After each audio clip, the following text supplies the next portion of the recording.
14 ਤਰੀਕ ਨੂੰ ਮੀਟਿੰਗ ਹੋ ਰਹੀ ਹੈ ਪਾਕਿਸਤਾਨ ਇੰਡੀਆ ਦੀ ਬਾਰਡਰ ਖੋਲ੍ਹਣ ਵਾਸਤੇ ਨਾ, ਤੇ ਪਾਕਿਸਤਾਨ ਤੇ ਬੜੀ ਤੇਜ਼ੀ ਨਾਲ ਕੰਮ ਵੀ ਕਰ ਰਿਹਾ।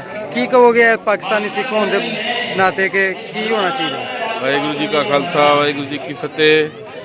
ਜਿਹੜਾ ਕਰਤਾਰਪੁਰ ਸਾਹਿਬ ਦਾ ਲਾਂਘਾ ਜਿਹੜਾ ਹੈ ਸਾਡੇ ਪ੍ਰਧਾਨ ਮੰਤਰੀ ਇਮਰਾਨ ਖਾਨ ਨੇ ਜਿਹੜਾ ਖੋਲ੍ਹਿਆ ਹੈ, ਅਸੀਂ ਬੜਾ ਉਸ ਨੂੰ ਖੁਸ਼ੈਨ ਕਹਿ ਰਹੇ ਹਾਂ। ਔਰ ਸਾਡੀ ਪੂਰੀ ਦੁਨੀਆ ਦੀ ਸਿੱਖ ਕੌਮ ਦੇ ਚਿਹਰਿਆਂ 'ਤੇ ਇੱਕ ਖੁਸ਼ੀ ਦੀ ਲਹਿਰ ਹੈ। ਇਹ ਇੱਕ ਬਹੁਤ ਵੱਡਾ ਕੰਮ ਕੀਤਾ ਹੈ ਸਾਡੀ ਪਾਕਿਸਤਾਨ ਗਵਰਨਮੈਂਟ ਨੇ। ਤੇ ਹੁਣੇ ਜਿਹੜਾ ਵੀ ਉੱਥੇ ਕੰਮ ਸਪੀਡ ਨਾਲ ਚੱਲ ਰਿਹਾ, ਅਸੀਂ ਇੰਡੀਆ ਗਵਰਨਮੈਂਟ ਨੂੰ ਵੀ ਅਪੀਲ ਕਰ ਰਹੇ ਹਾਂ ਕਿ ਪੂਰੀ ਦੁਨੀਆ ਦੇ ਵਿੱਚ ਸਾਰੇ ਮਜ਼ਹਬਾਂ ਨੂੰ ਪੂਰੀ ਆਜ਼ਾਦੀ ਹੈ। ਤੇ ਸਾਡਾ ਵੀ ਇੱਕ ਹੱਕ ਬਣਦਾ ਹੈਗਾ ਕਿ ਜਿਹੜਾ ਕਰਤਾਰਪੁਰ ਲਾਂਘਾ ਹੈ, ਇੱਥੋਂ ਪਾਕਿਸਤਾਨ ਗਵਰਨਮੈਂਟ ਬੜੀ ਤੇਜ਼ੀ ਨਾਲ ਕੰਮ ਕਰ ਰਹੀ ਹੈ। ਤੁਸੀਂ ਵੀ ਉਸ ਦੇ ਵਿੱਚ ਹੱਥ ਵੰਡਾ ਕੇ ਤੁਸੀਂ ਵੀ ਥੋੜੀ ਸਪੀਡ ਲਾਓ ਕਿ ਜਿਵੇਂ 550 ਸਾਲਾਂ ਤੇ ਹੁਮਾ ਕੇ ਪੂਰੀ ਦੁਨੀਆ ਦੀ ਸੰਗਤਾਂ ਜਿਹੜੀ ਹੈ ਪਾਕਿਸਤਾਨ ਬਾਬਾ ਗੁਰੂ ਨਾਨਕ ਦੇਵ ਮਹਾਰਾਜ ਦੇ ਪ੍ਰਕਾਸ਼ ਦਿਹਾੜੇ ਤੇ ਦਰਸ਼ਨ ਕਰਨ ਆਉਣ।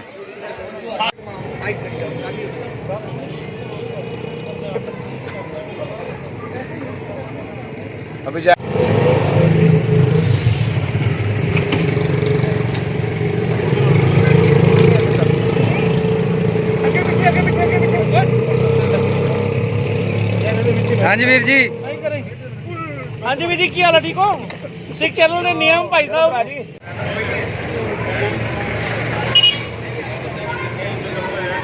करो गल। मेरी बेनती इस तरह भी सानू कोई गड्डी नहीं मिलती जी सानू घर तक छोड़ आवे। खालसा भाई साहब की हाल है? आज ही पाकिस्तान के साडे बड़े प्यारे सब मादक जय कुमार जी जो कीर्तनियां ने ਧੰਨ ਗੁਰੂ ਨਾਨਕ ਦੇਵ ਜੀ ਮਹਾਰਾਜ ਦੇ 550ਵੇਂ ਪ੍ਰਕਾਸ਼ ਪੁਰਬ ਦੇ ਸੰਬੰਧ ਵਿੱਚ ਮਹਾਨ ਸਮਾਗਮ ਪਾਕਿਸਤਾਨ ਦੀ ਧਰਤੀ ਨਨਕਾਣਾ ਸਾਹਿਬ ਤੇ ਆਰੰਭ ਹੋ ਚੁੱਕੇ ਹਨ ਤੇ ਸਾਡੀ ਇੱਛਾ ਹੈ ਕਿ ਉਸ ਤੋਂ ਪਹਿਲਾਂ ਇਹ ਕਾਰੀਡੋਰ ਦਾ ਰਸਤਾ ਵੀ ਖੁੱਲ ਜਾਵੇ। ਸਤਿਗੁਰ ਸਾਰਿਆਂ ਨੂੰ ਰਲ ਮਿਲ ਕੇ ਇਸ ਪਾਵਨ ਪੁਰਬ ਨੂੰ ਮਨਾਉਣ ਦੀ ਬਲ ਬੁੱਧ ਸਮਰੱਥਾ ਬਖਸ਼ਿਸ਼ ਕਰੇ ਜੀ। ਵਾਹਿਗੁਰੂ ਜੀ ਕਾ ਖਾਲਸਾ, ਵਾਹਿਗੁਰੂ ਜੀ ਕੀ ਫਤਿਹ। आप चला लेंगे, ले आओ। तो तू चला, वो तो कौन ले आएगा? उधरों कौन ले आएगा? किधरों? ये गाड़ी चालू दे ना, चाबी दे दे।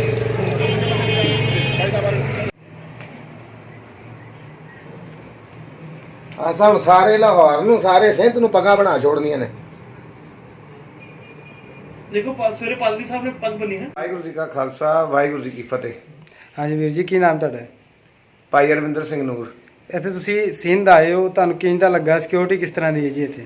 ਵੀਰ ਜੀ ਬਹੁਤ ਉਮਦਾ ਪ੍ਰਬੰਧ ਕੀਤੇ ਗਏ ਨੇ। ਮੈਂ ਪਹਿਲੇ ਤਾਂ ਸ਼ੁਕਰਗੁਜ਼ਾਰ ਹਾਂ ਇੱਥੋਂ ਦੇ ਸਾਰੇ ਲੋਕਾਂ ਦਾ, ਇੱਥੋਂ ਦੀ ਸਾਰੀ ਸੰਗਤ ਦਾ। ਅਸੀਂ ਪਹੁੰਚੇ ਹਾਂ ਜੀ ਸਿੰਧ ਗੁਰਦੁਆਰਾ ਦਸ਼ਮੇਸ਼ ਦਰਬਾਰ ਸਿੰਘ ਸਭਾ ਖੋਬਾਬਾਦ, ਤੇ ਸਤਿਗੁਰੂ ਦੀ ਬੜੀ ਅਪਾਰ ਰਹਿਮਤ ਬਖਸ਼ਿਸ਼ ਹੋਈ ਹੈ ਤੇ ਇੱਥੋਂ ਦੀ ਸੰਗਤਾਂ ਨੇ ਮਨਾ ਮੋਹੀ ਪਿਆਰ ਬਖਸ਼ਿਆ ਹੈ ਤੇ ਸਰਦਾਰ ਮਹੇਸ਼ ਸਿੰਘ ਤੇ ਉਹਨਾਂ ਦੇ ਸਾਰੇ ਮੈਂਬਰਾਂ ਨੇ ਬਹੁਤ ਸੁਚੱਜਾ ਪ੍ਰਬੰਧ ਕੀਤਾ ਹੋਇਆ ਵਾ ਤੇ ਮਹਾਰਾਜ ਦੀ ਬੜੀ ਕਿਰਪਾ ਵਾ। ਸਤਿਗੁਰੂ ਰਹਿਮਤ ਬਖਸ਼ਿਸ਼ ਕਰਨ, ਇਹਨਾਂ ਨੂੰ ਹੋਰ ਚੜ੍ਹਦੀ ਕਲਾ ਬਖਸ਼ਣ। ਬਹੁਤ ਪਿਆਰ ਮਿਲਿਆ ਜੀ। ਵੀਰ ਜੀ, ਕਰਤਾਰਪੁਰ ਕੋਰੀਡੋਰ ਜਿਹੜਾ ਨਾ ਖੁੱਲ ਰਿਹਾ ਹੈ, ਇੱਥੇ ਤੁਸੀਂ ਦਰਸ਼ਨ ਵੀ ਕਰਕੇ ਆਏ ਹੋ, ਕਿੰਨੀ ਤੇਜ਼ੀ ਨਾਲ ਕੰਮ ਹੋ ਰਹੇ ਨੇ, ਤੇ ਨਾਲੇ ਖਾਸ ਤੌਰ ਤੇ 14 ਤਰੀਕ ਨੂੰ ਜਿਹੜੀ ਮੀਟਿੰਗ ਹੋ ਰਹੀ ਹੈ ਉਸ ਬਾਰੇ ਕੀ ਕਹੋਗੇ? ਕਿੰਨਾ ਅੱਛਾ ਜਿਹੜਾ ਨਾ ਮੁਸਬਤ ਜਵਾਬ ਆਉਣ ਵਾਲਾ? ਦੇਖੋ ਜੀ, ਅਸੀਂ ਜਦੋਂ ਉਤਰੇ ਹਾਂ ਵਾਗਾ ਤੇ ਜਦੋਂ ਐਂਟਰ ਕੀਤੇ ਹਾਂ ਤੇ ਮਾਲਕ ਦੀ ਕਿਰਪਾ ਨਾਲ ਸਭ ਤੋਂ ਪਹਿਲਾਂ ਕਰਤਾਰਪੁਰ ਸਾਹਿਬ ਹੀ ਗਏ ਹਾਂ। ਉੱਥੇ ਦੀ ਧਰਤੀ ਦੇ ਉੱਤੇ ਸਤਿਗੁਰੂ ਸਾਹਿਬ ਸ੍ਰੀ ਗੁਰੂ ਨਾਨਕ ਪਾਤਸ਼ਾਹ ਜੀ ਦੇ ਚਰਨ ਪਏ। ਉਹਨਾਂ ਨੇ ਆਪਣੇ ਆਖਰੀ 18 ਸਾਲ ਉੱਥੇ ਕਿਰਤ ਕਰੋ, ਨਾਮ ਜਪੋ, ਵੰਡ ਛਕੋ ਦਾ ਹੋਕਾ ਦੇ ਕੇ ਸੰਗਤਾਂ ਨੂੰ ਸਾਰੀ ਲੋਕਾਈ ਨੂੰ ਤਾਰਨਾ ਕੀਤਾ ਤੇ ਮੈਂ ਸਮਝਦਾ ਕਿ ਬੜੀ ਵੱਡੀ ਇੱਕ ਉਪਲਬਧੀ ਹੈ ਪਾਕਿਸਤਾਨ ਗੌਰਮੈਂਟ ਅਤੇ ਇੰਡੀਅਨ ਗੌਰਮੈਂਟ ਦੀ, ਜਿਹੜਾ ਇਹਨਾਂ ਨੇ ਇੱਕ ਸੰਧੀ ਦੇ ਤੌਰ ਤੇ ਕਰਤਾਰਪੁਰ ਲਾਂਘਾ ਖੋਲ੍ਹਣ ਦਾ ਇੱਕ ਬਹੁਤ ਵੱਡਾ ਕਦਮ ਚੱਕਿਆ ਤੇ ਆਉਣ ਵਾਲੀ 14 ਤਰੀਕ ਨੂੰ ਜਿਹੜੀ ਮੀਟਿੰਗ ਹੋ ਰਹੀ ਹੈ ਇਹ ਵੀ ਮੈਨੂੰ ਲੱਗਦਾ ਕਿ ਦੋਨਾਂ ਮੁਲਕਾਂ ਦੇ ਸਬੰਧ ਸੁਧਾਰਨ ਦੇ ਲਈ ਹੋਏਗੀ। ਸਤਿਗੁਰ ਕਿਰਪਾ ਕਰਨ, ਰਹਿਮਤ ਕਰਨ। ਧੰਨ ਗੁਰੂ ਨਾਨਕ ਪਾਤਸ਼ਾਹ ਆਪਣੇ ਸਿੱਖਾਂ ਵਿੱਚ ਜੋ ਆਰ ਵਸਦੇ ਨੇ, ਪਾਰ ਵਸਦੇ ਨੇ, ਦੋਨਾਂ ਨੂੰ ਮਿਲਾਉਣ ਦਾ ਯਤਨ ਕਰਨ। ਆਪ ਕਿਰਪਾ ਦਾ ਹੱਥ ਰੱਖ ਕੇ ਇਹਨਾਂ ਦੋਨਾਂ ਮੁਲਕਾਂ ਦੇ ਵਿੱਚ ਚੰਗੇ ਸੰਬੰਧ ਬਣਾਉਣ, ਮੇਰੀ ਇਹੀ ਆਸ਼ਾ ਹੈ ਤੇ ਮੈਨੂੰ ਲੱਗਦਾ ਵੀ 14 ਤਰੀਕ ਦੀ ਜਿਹੜੀ ਮੀਟਿੰਗ ਹੋਏਗੀ ਬਹੁਤ ਸਫਲ ਸਿੱਧ ਹੋਏਗੀ ਦੋਨਾਂ ਦੇਸ਼ਾਂ ਲਈ। ਤੇ ਤੁਸੀਂ ਦੇਖਿਆ ਕੰਮ ਕਿੰਨੀ ਤੇਜ਼ੀ ਨਾਲ ਹੋ ਰਿਹਾ ਜੀ? ਕੰਮ ਜੰਗੀ ਪੱਧਰ ਤੇ ਹੋ ਰਿਹਾ ਹੈ, ਬਹੁਤ ਵਧੀਆ ਕੰਮ ਹੋ ਰਿਹਾ ਪਾਕਿਸਤਾਨ ਵੱਲੋਂ ਤੇ ਜਿਹੜੀ ਇੰਡੀਅਨ ਗਵਰਨਮੈਂਟ ਵੱਲੋਂ ਨੂੰ ਵੀ ਮੈਂ ਬੇਨਤੀ ਕਰਾਂਗਾ ਕਿ ਉਸੇ ਜੰਗੀ ਪੱਧਰ ਦੇ ਉੱਤੇ ਆ ਕੇ ਆਪਾਂ ਦੋਨਾਂ ਦੇਸ਼ਾਂ ਦੇ ਵਿੱਚ ਜੋ ਇਹ ਕੜੀ ਬਣਾਈ ਗਈ ਹੈ ਸਤਿਗੁਰੂ ਜੀ ਦੀ ਕਿਰਪਾ ਸਦਕਾ, ਬਾਬਾ ਨਾਨਕ ਜੀ ਦੀ ਕਿਰਪਾ ਸਦਕਾ, ਇਹ ਦੋਨਾਂ ਦੇਸ਼ ਆਪਣੇ ਜ਼ਿੰਮੇਵਾਰੀ ਸਮਝਦੇ ਹੋਣ ਤੇ ਇਹ ਕਿਰਪਾ ਸਤਿਗੁਰੂ ਆਪ ਕਰਨਗੇ ਦੋਨਾਂ ਦੇਸ਼ਾਂ ਨੂੰ ਮਿਲਾਉਣ ਦੀ। ਹਾਂਜੀ ਵੀਰ ਜੀ, ਕੀ ਨਾਮ ਤੁਹਾਡਾ? मेरा नाम ब्रूनर बेल्शेज़र न्यूटन है। मेरा निकनेम टोनी है। मैं ਪ੍ਰੈਜ਼ੀਡੈਂਟ ਹਾਂ Christian social uplift organization Jacobabad ਦਾ, ਔਰ ਐਡਮਿਨਿਸਟ੍ਰੇਟਰ ਹਾਂ Victor public higher secondary school Jacobabad ਤੋਂ।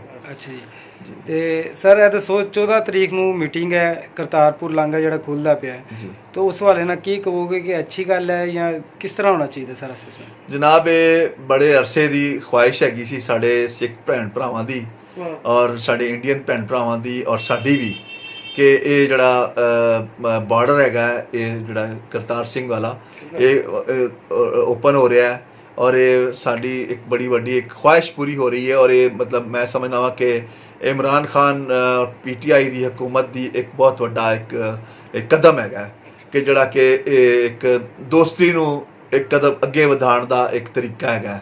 ਔਰ ਮੈਂ ਸਮਝਦਾ ਹਾਂ ਕਿ ਇਸ ਦੇ ਨਾਲ ਸਾਡੀ ਹੋਰ ਜਿਹੜੀਆਂ ਨੇ ਦੋਸਤੀ ਜਿਹੜੀ ਨਾ ਮਜ਼ਬੂਤ ਹੋਏਗੀ।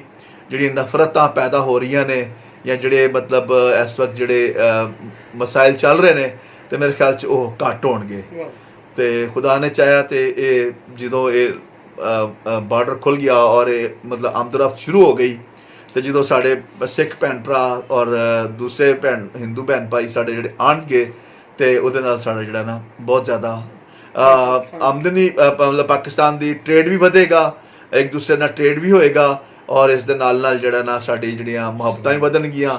ਤੇ ਜਿਹੜੇ ਸਾਡੇ ਸਿੱਖ ਭੈਣ ਭਰਾਵਾਂ ਦੇ ਜਿਹੜੇ ਇੱਥੇ ਜਿਹੜੀਆਂ ਗੁਰਦਾਵਨਾਂ ਨੇ ਜਾਂ ਜੋ ਵੀ ਉਹਨਾਂ ਦੀਆਂ